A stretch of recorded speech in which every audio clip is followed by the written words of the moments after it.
রাজনীতিতে বাংলাদেশের একজন ক্যারিজমেটিক লিডার, ইতিমধ্যেই তিনি তা প্রমাণ করেছেন। 17 বছর আন্দোলনে বলেছিল বাংলাদেশ যাবে কোন পথে? ফয়সালা হবে রাজপথে। ফয়সালা কিন্তু রাজপথেই হয়েছে। বিএনপির বর্ধিত সভায় বিএনপির ভারপ্রাপ্ত চেয়ারম্যান দেশ নায়ক তারেক রহমান একটি স্লোগান দিয়েছিলেন, শুধু ঐক্যই রুখে দিতে পারে সকল ষড়যন্ত্র। সেই ষড়যন্ত্র কিন্তু এখন চলছে, যেটি আমাদের নেতা দেশ নায়ক তারেক রহমান 6 মাস আগেই বলেছিল। প্রিয় ভাইরা, সেই নেতা সম্পর্কে কিছু কিছু দল উল্টা পাল্টা ইদানিং কথা বলছে। হিসাব করে কথা বলবেন।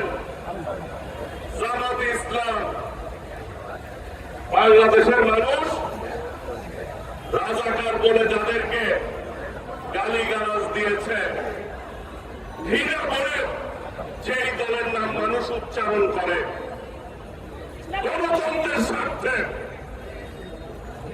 আমাদের নেত্রী দেশনেত্রী বেগম খালেদা জিয়া এই জামাতের অনেক দল বিএনপি কিন্তু কাঁধে নিয়েছে গণতন্ত্রের স্বার্থে।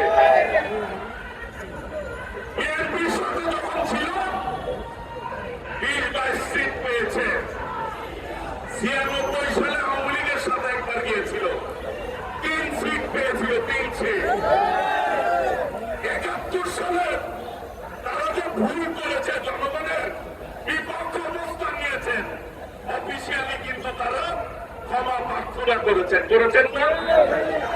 ক্ষমা চেয়েছেন, কারণ তারা ভুলের রাজনীতি করেন। 96 সালে আপনাদের মনে থাকার কথা, এই আওয়ামী লীগের সাথে জামাত আন্দোলন করেছিল এবং আওয়ামী লীগ পরবর্তীতে ক্ষমতা এসেছিল জামাতের ভুলের কারণে। তখন তারা সিট পেয়েছিল 3টা।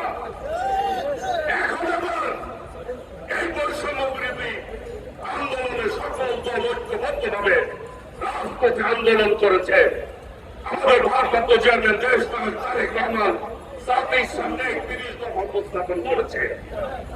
সেই 31 দফায় বলেছেন র্যাম্বো নেশনের কথা, যে সকলকে নিয়ে ঐক্যবদ্ধভাবে এই দেশটি গড়ে তুলবে।